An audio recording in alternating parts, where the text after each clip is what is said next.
AAA is out today with a sobering report on driving high. Deadly crashes are up where weed is legal. 4 states plus D.C. allow marijuana for recreational use. Medical marijuana is available in 20 more. Kris Van Cleave has more on this. It was not on my radar, and what it took to put it on my radar was the death of my 23-year-old child. It's been nearly 3 years since Mary Gaston's son Blake was hit and killed at a Bellevue, Washington intersection by a driver who was high on marijuana. And he was laying in the middle of the intersection on the ground, had a massive head injury, so he was bleeding out. In 2012, Washington became one of the first states to legalize marijuana.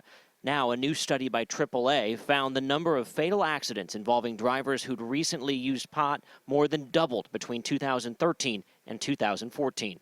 Why do you drive around smoking? You know that's not a good idea, right? Yeah, I do. The study also found currently there is no reliable test to determine the amount of marijuana in the bloodstream that leads to driver impairment.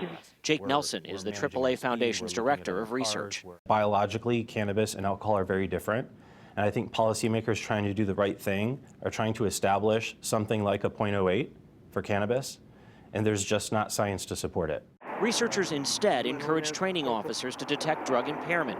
This dash camera video shows a speeding driver cutting through traffic and struggling to maintain his lane. Now let me ask you this. Where's the weed at?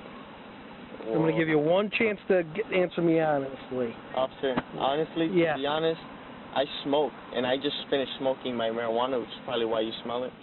A 2015 federal government report found crash risk associated with drugs like pot are highly influenced by other factors, including age and gender.